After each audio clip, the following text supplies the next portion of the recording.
Você já se pegou naquela situação que seu músico toca e depois ele sai na mensagem? Ou se não, aquele músico que não quer fazer nada no acampamento? O que fazer com esses músicos? Hoje vamos trocar uma ideia sobre isso. E aí, meu nome é Ebinho, sou líder da base de adoração do Eleve. Hoje a gente vai compartilhar um pouquinho sobre a liderança de músicos dentro da igreja, tá bom?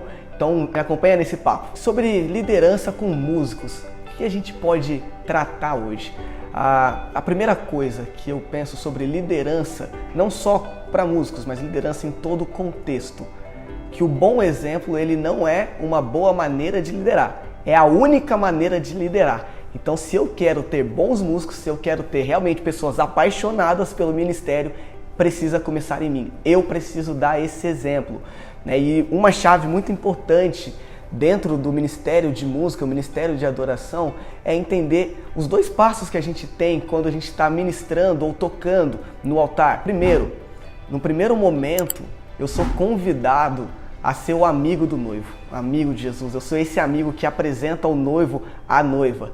Porém, quando Jesus vem, quando o noivo vem, eu deixo de ser esse amigo e eu me torno a noiva também. A partir do momento que a glória vem, que a presença vem, eu preciso sair de cena. E somente Ele vai brilhar e somente Ele vai reinar. E a partir do momento que eu entendo isso como líder, e eu passo esse exemplo para a minha liderança, para a galera que está junto comigo, com os músicos, tudo muda. E aí a gente pensa, nossa, mas músico é orgulhoso. Nossa, músico tem problema com isso, tem problema com aquilo. A partir do momento que eu entendo que eu sou amigo do noivo e a hora que ele vem, eu também sou a noiva, tudo muda. E a gente tem alguns dilemas aí com os músicos. Para mim, o músico ele tem sempre 3 estágios. A gente tem o músico que ele está na mediocridade, a gente tem o músico que está trabalhando com excelência e a gente tem o músico que está lutando contra o perfeccionismo. E o que a gente precisa entender desses 3 steps onde o músico muitas vezes se encontra? Quando o músico está na mediocridade, é aquela situação típica que você conhece. Você chega para o ensaio, todo mundo, nossa, chega antes do culto, vamos ensaiar, e você ouve aquela frase, não tirei a música. Nossa, não deu tempo de tirar. Esse músico provavelmente está lidando com a mediocridade. Ele não está entendendo de fato o que ele está fazendo. E a partir do momento que a gente encara isso como algo a ser trabalhado de fato, nós temos algumas formas. Uma delas é o nosso exemplo. O exemplo ele sempre arrasta. Se eu quero que o meu músico tire as músicas, se eu quero que os músicos do meu ministério façam com excelência, eu preciso fazer antes de qualquer coisa. Eu preciso ser excelente naquilo que eu faço. Então o músico, para ele sair da mediocridade, primeiro, mostre para ele que ele não é aquilo que ele está pensando que ele é de negativo. Muitas vezes ele não tira as músicas, muitas vezes ele não faz as coisas por achar que não consegue. E a gente precisa tirar isso da cabeça dele. A gente precisa mostrar que, primeiro, ele não é um instrumento. Ele não é só parte de uma escala. Não, ele é parte importante do ministério. Ele é parte fundamental do ministério. Ele não está no ministério apenas porque ele toca alguma coisa, mas porque Deus colocou algo na vida dele que é para esse momento. E a gente vai, como liderança, extrair o melhor dele. Então a gente passa desse step da mediocridade. Mas a gente tem também uma luta muito difícil entre fazer com excelência e o perfeccionismo. Fazer com excelência é o melhor dos processos. É quando a gente entende que o que a gente está fazendo tem um propósito maior, que a gente entende que é somente para Deus e a gente busca as melhores formas disso acontecer sem buscar fazer com a perfeição, porque a perfeição ela não tem a ver com excelência. Porque o perfeccionismo muitas vezes ele sabota o músico. Então muitas vezes você tem lá um ministro que é muito bom, mas você percebe que ele não aproveita as oportunidades novas. Por quê? Muitas vezes o perfeccionismo faz ele pensar que ele não vai conseguir e por isso ele para.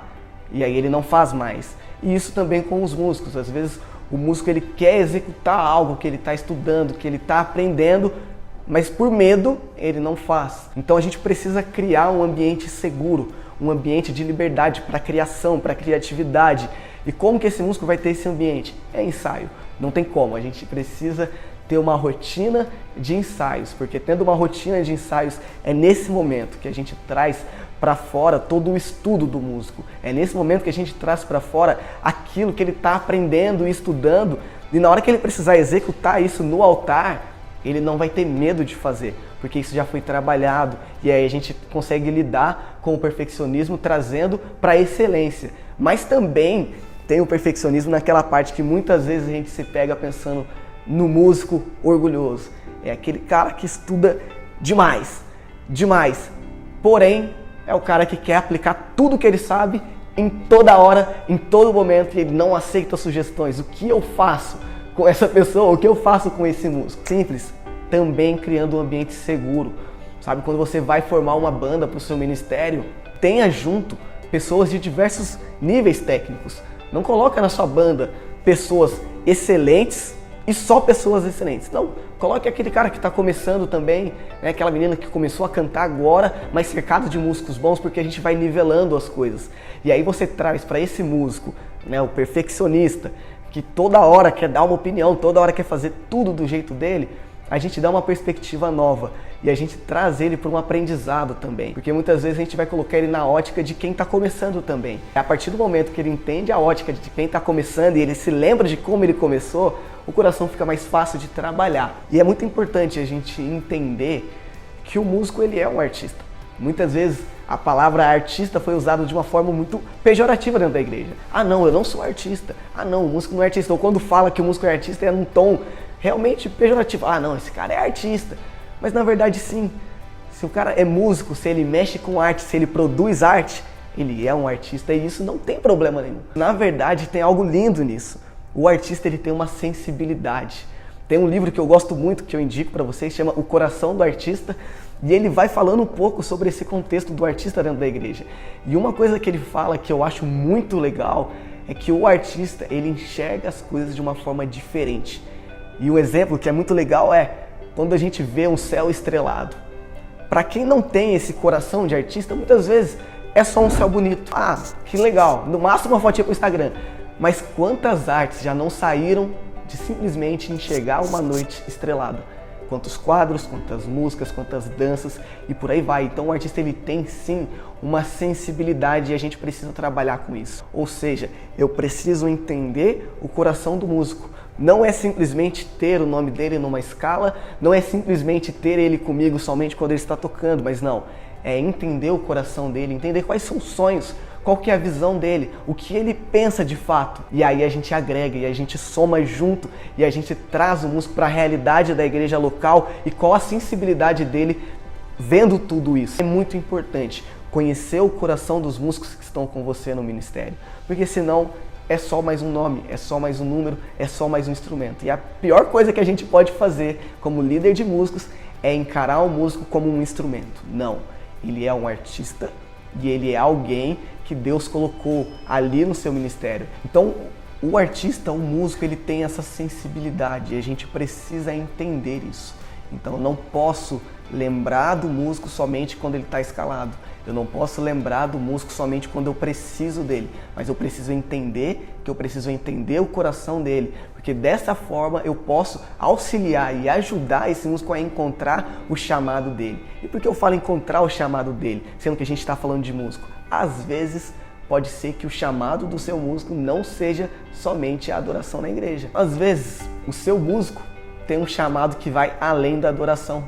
Às vezes pode ser que o músico que está com você tem um chamado pastoral, por exemplo. E como você vai saber disso? Como você vai auxiliar? Conhecendo. E nisso a gente entra num ponto muito importante. Nós precisamos promover ambientes onde o músico, o artista, possa se encontrar com a igreja local. Então é de extrema importância o cuidado com ele e também de promover que ele esteja nos ambientes da sua igreja. Não só quando ele está tocando, mas que ele participe das celebrações quando ele não estiver tocando. Pode parecer óbvio, mas muitas vezes a gente pode perceber que isso não acontece.